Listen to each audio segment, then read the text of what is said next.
And then I have to go back to sharing. Okay.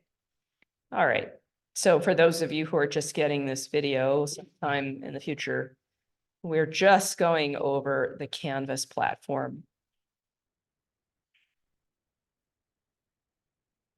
And here's our information, okay? The syllabus, right? And then files, which you won't really need to do too often, to go to too often. But for instance, there is the shopping list. Because you might want to buy ghee. You might want to make ghee. You might want to buy triphala, which is an Ayurvedic herb made of 3 fruits. That is toning to the GI tract. And highly antioxidant and super high in vitamin C. Tell you where you can buy those things? Mhm. Oh. Yeah. I'm not sure why that's not picking up.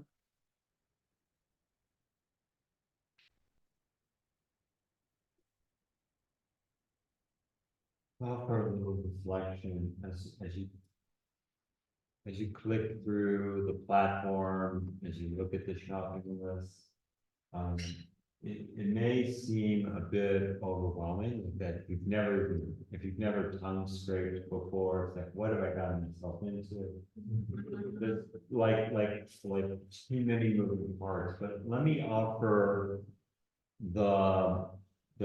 like some simple context here, which is essential. In many ways, this is an exercise in less. That's what it comes down to, is simplifying and doing less. Now, somehow I can make the process of doing less complicated. But in practice, we're just eliminating a lot of processed foods, sticking with whole foods, and gradually the menu goes down.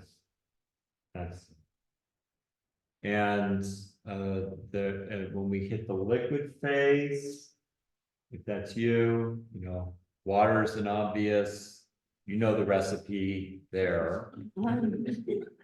And then you don't have to go out and get the latest Jack LaLanne juicer or anything like that. Down here at Trader Joe's, they sell this lovely green drink that's like all the cleansed kosher. It's amazing. There's like kale in there, there's lemon in there, there's ginger in there, there's cucumbers, green apples. It's all organic and it's $5. And that's lunch, right? And a hearty 20 ounces lunch like this, and maybe a couple of those a day for your juicing process, and things just got a lot easier. You can drink the juice, and you don't got to worry about like some fancy juice from Whole Food, imported from Guam or anything like that. Just simple. There's a pathway through here that's less. Like I got some brown rice in the cupboard. I got some veggies. And Renee, you might have to go shopping. A few others, but there's a few carrots in there, and my green juice, and that could be 80–90%. Yeah. It really is. diet front. Right. And then there's some like wellness meditation and yoga and stuff that we will hold your hand and make that as accessible. And all you got to do is show up, kind of wellness there as well. So as Beth shares the details, invite us not to be overwhelmed by the many things. Also, like all things, the more you do it, the more familiar you become with it, the easier it becomes. But of course, I really appreciate that you're saying that, Derek, because less really is more. So back to the shopping list. Ghee, various oils, moong dal. Many of these things are available online or at various Indian markets. Fresh fruits in season, cilantro, herbal teas, triphala powder, a neti pot, for instance, if you want to do that, Chavanprash, which is a nutritive jam that you eat for rasayan or rejuvenation. Dashamul powder, if you're going to do basti, we'll talk about what that is. An enema bed, well, that's what basti is. It's an enema. It's a medicated enema with oil and herbs. Maybe Epsom salts to do your swedan, which is sweating, which is bathing. And there's some places where you can go and purchase things. Okay, so that's the shopping list. Apologies that date's not updated yet, but that's the shopping list. Okay, this is a basic kind of breakdown of the various stages of the cleanse, a general guideline, but again, you don't really need to refer to that very often, but broken down in a table format. And let's see, how do I get back? There was one more thing there.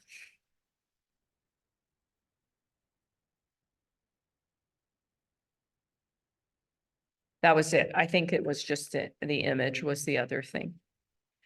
Okay, so components of the cleanse and the shopping list. That's over on the left-hand side under files. We'll go back to our dashboard, or try to. Let me just hit close. There we go.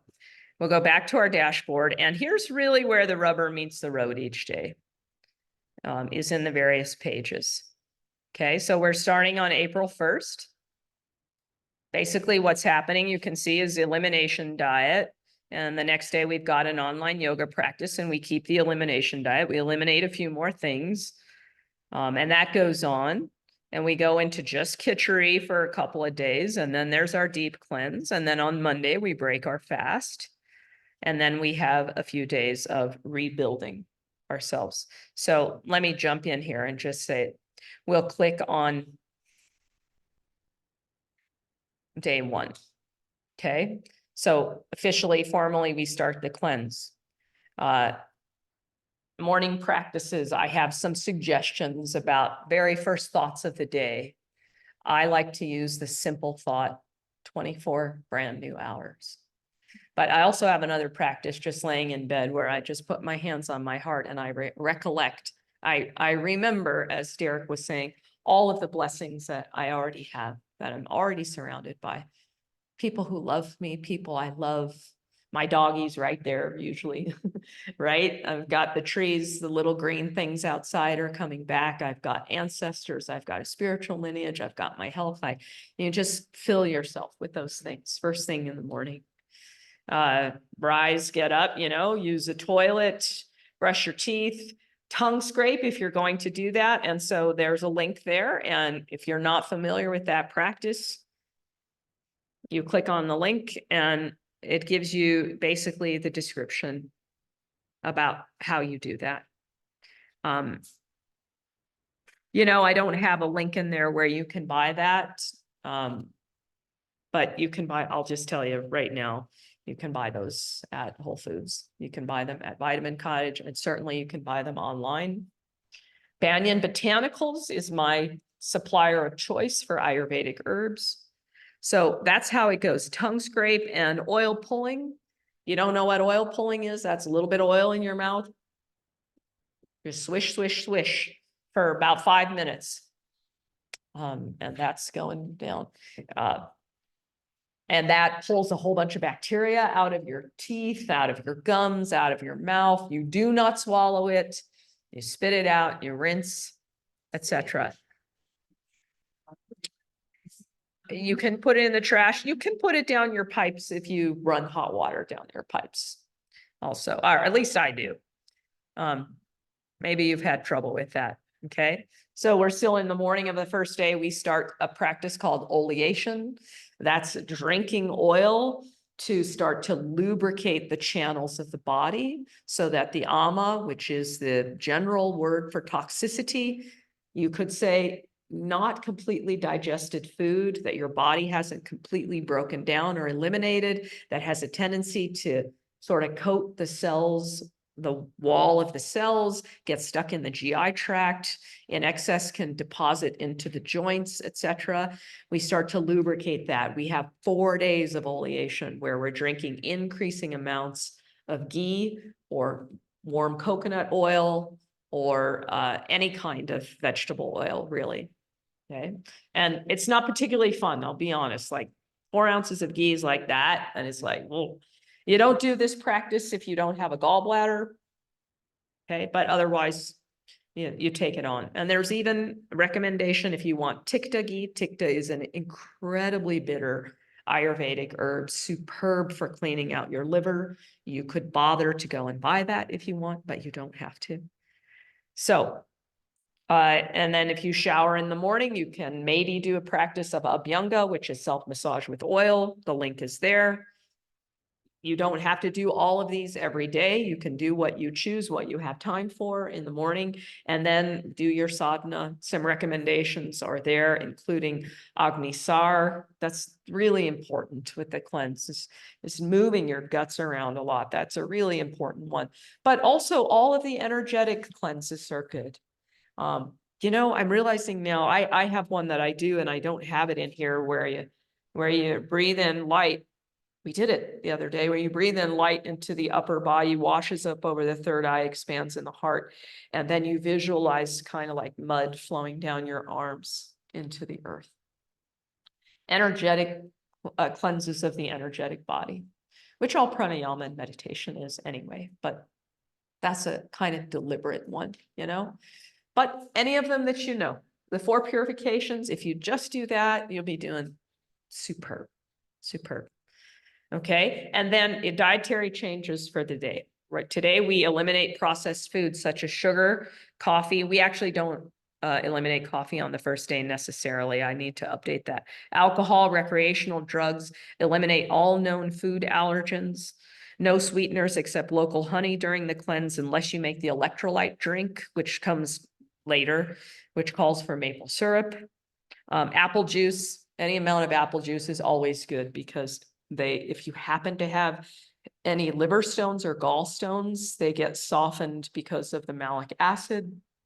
And it also helps to open up some of the ducts in the liver and in the bile channels. Sometimes people pass stones either through the urinary tract or through the GI tract.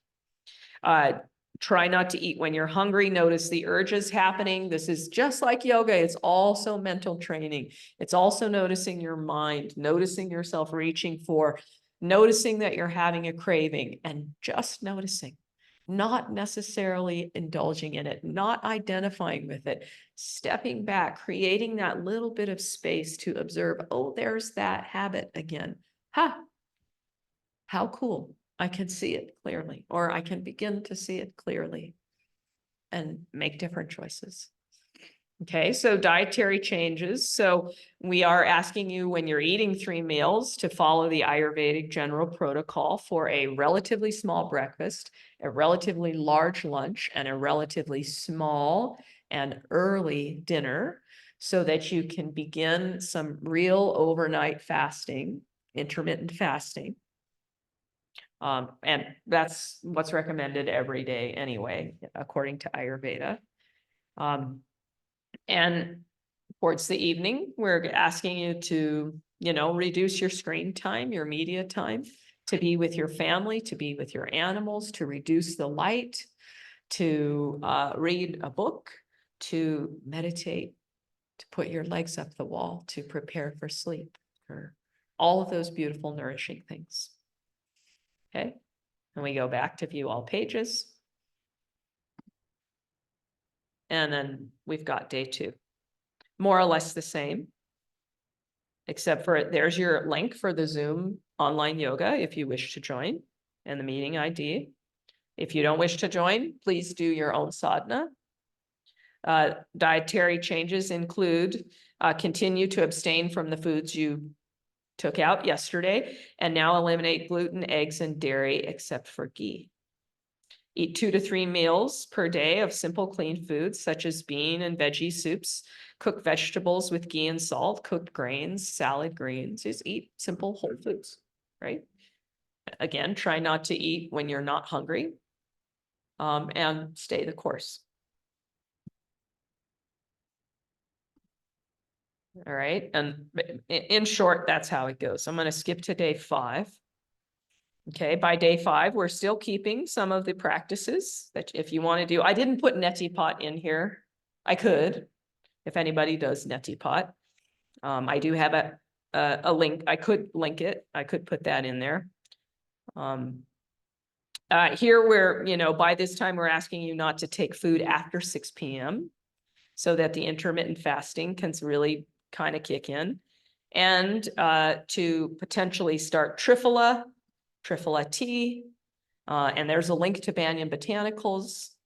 If you want to purchase it, you want to purchase it prior to the time that you have to do this. But you can purchase Triphala 3 fruits, again, at Vitamin Cottage. You can purchase it at Whole Foods. There are a number of places in town where you can go and get it. Triphala, by the way, is it's not recommended for anyone who has convulsive disorders, such as epilepsy in particular. And it can make your colon, your intestines just cramp a little bit, which is simply a sign that you've taken too much, but it is considered very safe. Tridoshic, meaning for all doshic types. And it gently pulls excess feces out of the colon. You might have some pretty amazing bowel movements taking Triphala, but this is a cleanse, right? It's part of it. You recommend one over the other, powder. I have the powder tea and I like it, but it is quite sour. It's 3 fruits, but it's not like mangoes and strawberries and tangerines. Okay. It's very sour. Amlaki, bibitaki, harataki are the Ayurvedic fruits. They're very medicinal fruits. And so they don't taste superb. I don't think they taste bad, but if it's too sour for your taste, you can put a little bit of honey in it. That's fine. So I think that I do have a slight bias towards teas more than I do towards pills, because when they pass over the tissues of the mouth, there's a little bit of enzymatic interaction on your taste buds and so forth. I just think that there's a little bit more digestibility happening there, but I have taken pills. And they're just compressed herbs. They're not even capsules. They're just compressed herbs and they dissolve in your tummy and it's fine. Okay. Again, turn off the electronics by, that should not be 9 p.m. That should be 7 p.m. or 8 p.m. or something. I need to just make a decision because I think I've got a few other things. And then every once in a while, I'm going to give you a few little just sort of meditative gems, such as you might start to have emotional bubbles come up, because that's also part of a cleanse. It doesn't always happen, but it sometimes happens. So I'm saying emote, let the emotions flow through you. Don't identify with them. Don't get attached to them. Let them flow. And it doesn't really matter what it is, but try to remember that you are not the wave that is arising. You are the ocean. Waves arise in the ocean and they return to the ocean. Let them go. Okay. It doesn't always happen. I don't want to build it up too much. Like somebody mentioned grief. That might be a superb thing to just get moving out of the tissues of your body. But if it doesn't happen to you, it doesn't mean you weren't successful in your cleanse. Okay. I feel like the body releases what it's ready to release. And we just trust that. The body, the life situation, your mind, etc. Okay. So we get down to the deep cleanse. Let's just jump to day 7, which is April 7th. So try to rest as much as you can. Derek and I on April 6th will not be resting much because we have a big Denver yoga gathering that we committed to a while ago. And so we'll both be there and teaching and that sort of thing. But we're certainly not going to go disco dancing that night. or are we? We are, well, there is a kirtan. There's sattvic, we are kind of doing that. There's a kirtan. Yeah. But to the best of your ability, try to take some rest. Your body is flushing, it's changing, it's getting used to new routines and new foods and less foods and all of the things. And the more rest that you can take, the better its capacity for renewing and healing itself is. Okay.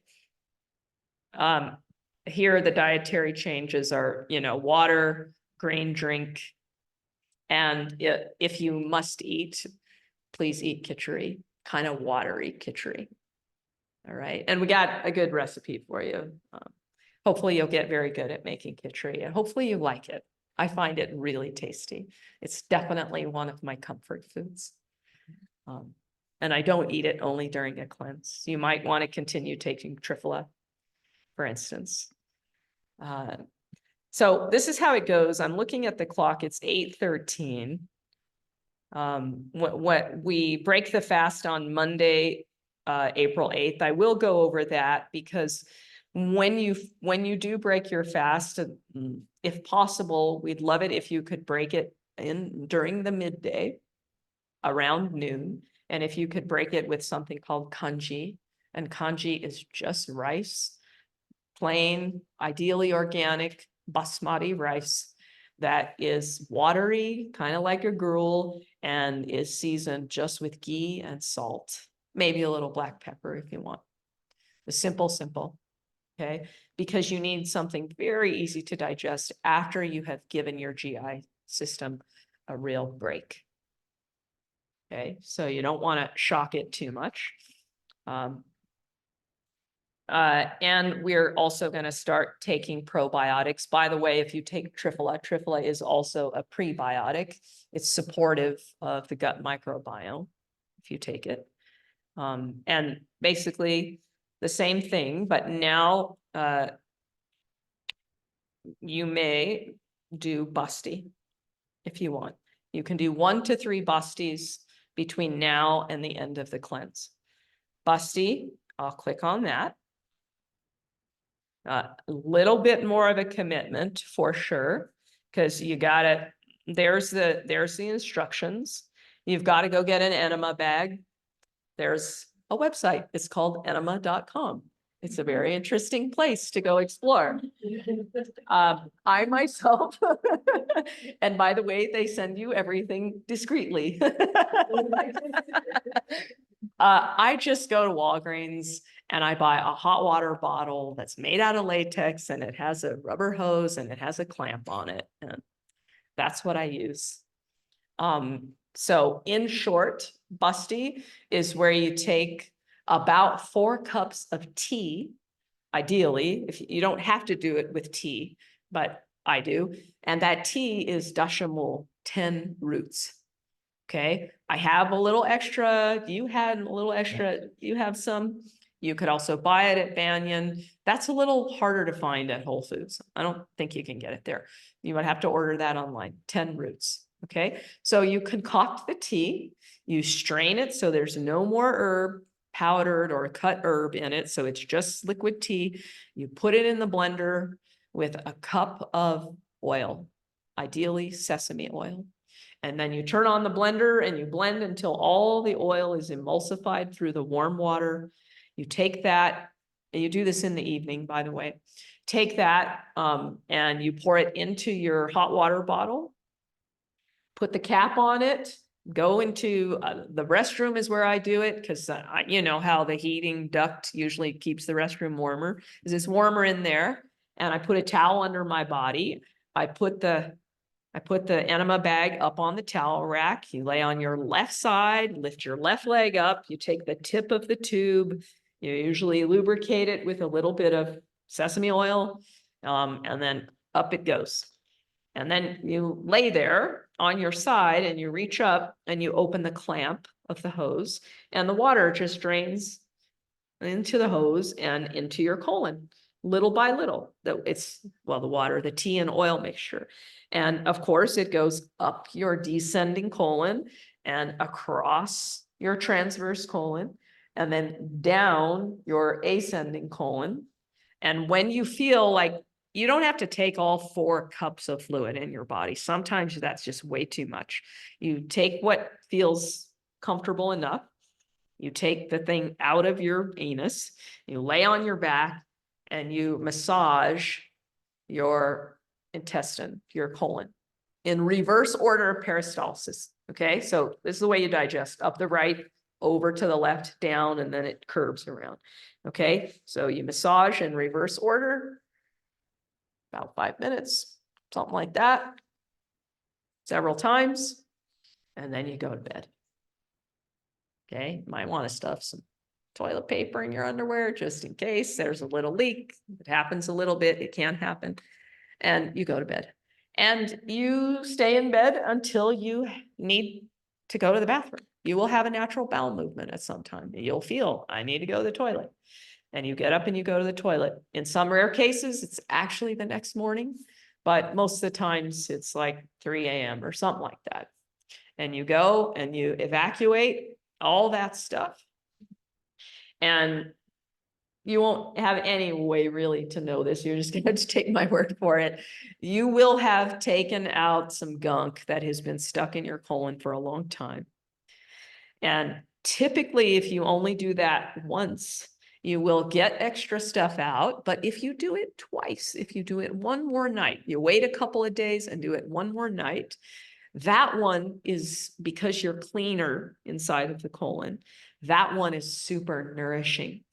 And so you'll get super hydrated in the colon and also super lubricated. It's very soothing because of the oil, and it's nourishing because of the 10 roots. So you can do basti if you want. You don't have to.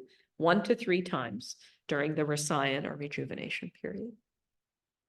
You're also in the Rasayan period, bit by bit, building back up your diet. And you got to be real careful, because there can be a tendency to be like, I really need a beer, or to, to just kind of fall off the cliff.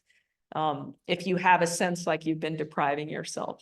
And part of that, honestly, you guys, part of that really is your mind. You are not depriving yourself by doing a cleanse. You are giving yourself a gift. You're supporting yourself. You're being kind to yourself. It's not a deprivation. And I put it in there in the various pages. My favorite saying is not now. I don't say no to myself. No, I can't have a piece of cake right now. I don't use that language. I just say not now, because I know I can have a piece of pie later, but right now I'm choosing not to. So Rasayan is a little bit tricky, but we are building ourselves back up. There's also a recipe for something called an ojas building shake, which is highly recommended during Rasayan. That's going to be your soaked almonds with warm milk and some beautiful warming spices, cardamom, cinnamon, nutmeg, couple of dates to make it sweet. It's all foamy and creamy and delicious. And it nourishes ojas right away. Ojas is you think of it as your core vitality, core immunity. Okay, so you can have that a little more often. You're starting to add more veggies in. You're going towards 2 meals a day. And then eventually towards the end, you're going through back to 3 meals a day. And to the best of your ability, you're maintaining self-massage, tongue scraping, etc. One last thing, one last practice during Rasayan that is recommended, and again is optional, but recommended, is that there are a few days of swedan. Swedan is sweating. If you have access to a sauna at a gym, a rec center, something like that, and you can go and sweat, that would be ideal. And if you don't, you can take a couple of hot baths, like run a bath and get in the hot bath. There's even, I'm not going to recommend it in the spring, but there's even an Ayurvedic practice where we put some Epsom salts and dried ginger in the bath. And that really makes you sweat. Okay, you don't want to overheat your head, but the rest of the body, you can sweat in the bathtub. Okay, swedan. Those are the basic practices, essentially. We could add like 7 million more, but this is a lot as it is for most of us, including me, and I've done this many times. It's a lot to take on. So questions? We were adding probiotics in the second week, so we should, like, I already take a probiotic every day, but I should not take that during the first week, like, I should eliminate that. I really don't know. I don't think it matters. I think if you do take it, you might be wasting it a little, is all. Yeah. Yeah, but and particularly if you do Basti, you've got a lot of great bacteria in the colon, and then you've got some bacteria that's not so great. And you are going to change the balance of that bacteria if you do Basti. And so that's why I'm suggesting that you do a probiotic, and it can be as simple as you're going to eat some yogurt with live cultures in it. You're going to drink some kombucha. You're going to have some kefir. You can go buy pills, probiotic pills. You can eat kimchi, something like that. But I want to ask you to put that back in your diet during the Rasayan period. And it is in there on the pages. What about, like, vitamins? Things that morning take. You recommend not drinking? You know what? I don't really remember ever being told about what to do about vitamins, but I'll just tell you my practice. I don't take them during the elimination part. I take them after Rasayan, but I think you can take them during Rasayan and there will be no problem. That's my suggestion. Now, if you are going to take Triphala, you don't really need to take vitamin C. It's so high in vitamin C. And that's part of the reason why it literally helps you replace the skin of your inner intestines. It literally helps you do that, turns over the cells. Yeah, and also makes the little villi stand back up again on the inside of the small intestine in particular. That's your absorptive surface that tends to get plastered down if there's too much gunk in your system, too much mucus, too much gluten, too much undigested food. And just FYI, a good sign according to Ayurveda, if you don't have really great absorption in your small intestine, is that when you look at your tongue, especially in the morning, it will be slightly scalloped on the sides where your teeth make a kind of impression on your tongue. That is a sign. So you could do this experiment, observe your tongue prior to cleansing, and then observe your tongue, especially if you do Basti, observe your tongue afterwards. Especially if you take Triphala, then observe your tongue afterwards and see if those scallops on your tongue go away or are lessened. Other thoughts or questions? Okay, April raised her hand. Yes, love. I do have a question. You briefly mentioned, so for people who do have diabetes or pre-diabetes, is there a recommendation around the types of vegetables that we should juice or maybe stay away from? Just wondering if there are, like, what are the modifications to consider for folks with diabetes? I mean, thanks for that question. The primary one is to be very careful about fasting, because if your blood sugar just goes off the cliff, it could just be too much. It could take you longer to recover, etc. So if you do need to stop and have some juice or eat some honey, or even eat your diabetic pills, if you need insulin, something like that, do that. The general recommendation for vegetables in the spring is to heavily favor the spring vegetables. So that's going to be peas, asparagus, arugula. That's going to be dandelion greens and lots of sprouts, like super high nutritional value in sprouts, bean sprouts. If you yourself know how to sprout grains and beans, like you can sprout buckwheat, you can sprout lentils, you can sprout mung beans are maybe the most common. And that's the same bean that you use to make khichdi. You could make khichdi with partially sprouted mung beans, by the way, just so you know.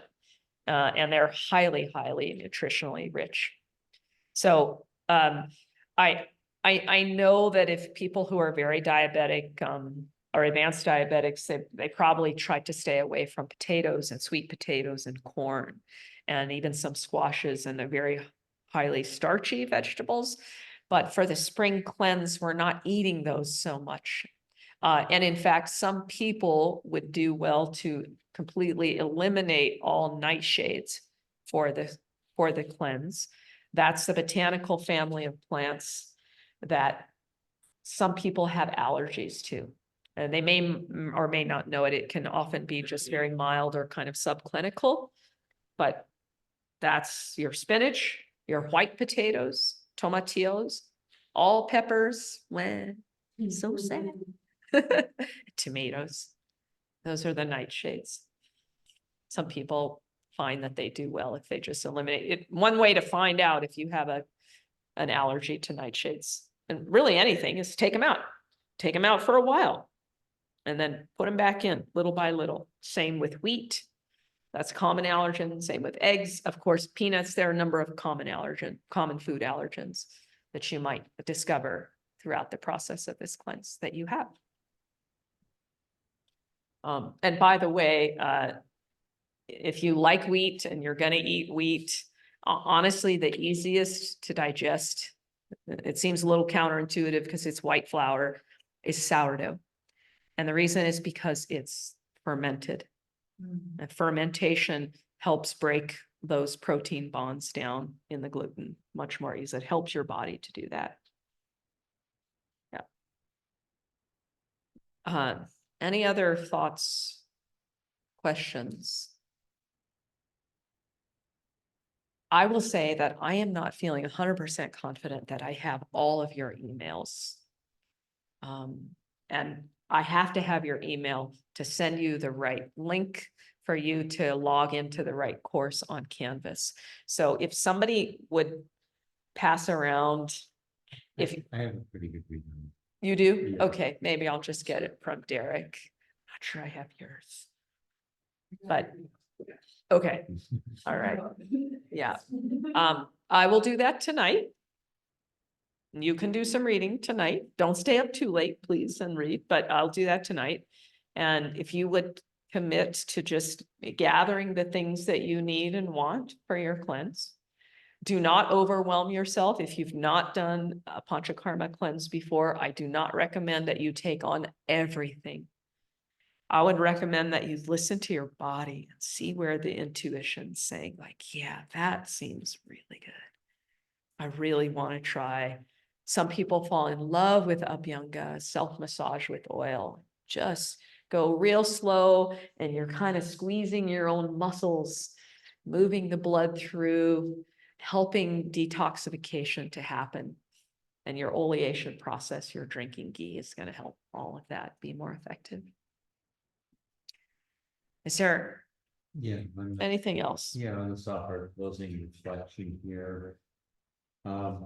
The cleansing is like riding a bike or playing violin or doing yoga asana. It's a skill. It's a skill.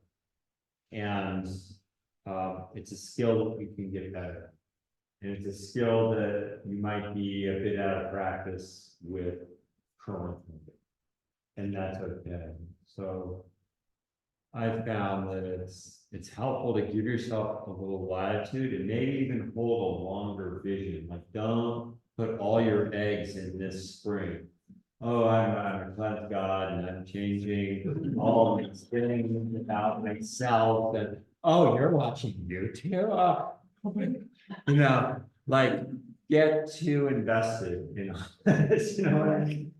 This it's a skill, like I said, we've been doing this for about 5 years, and gradually it's gotten more graceful. But the first year was kind of a hot mess. Kind of hot, like I just overcooked everything. Including myself. And so, like, just know that there's a lot of new going on here, and one of my favorite edicts is pace yourself through it, pace yourself through it. And we're doing this as a collective. So all the skin that you see in this room is, and the skin that you don't even see in this room is in, like, we are collectively holding space for the process, including the messy bits. Okay. We'd love to see you in the fall. So don't redline yourself in the spring and like blow too many things out. You know, maybe hold a longer term vision for this as like a seasonal rhythm, perhaps, right? And yeah, that's what I got for you. Let's bless ourselves with the sacred mantra. Om. Toast to the divine.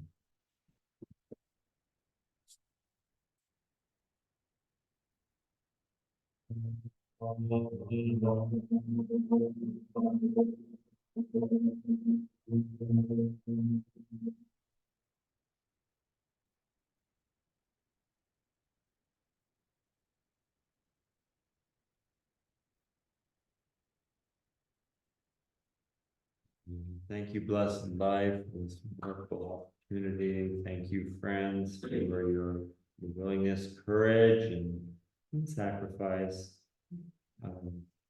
Bless us all in this journey. Hariom. Be well. Speak loose. I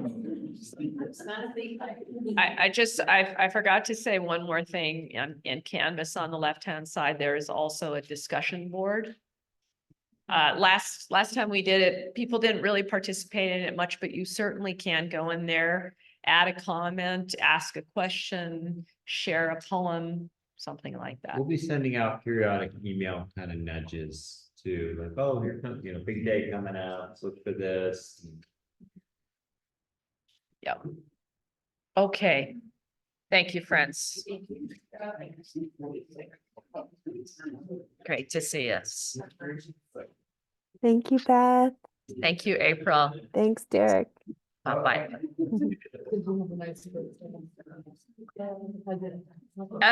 Yes, I did. I mean, I mostly worked, but how about you? What, are you also March 7th? No.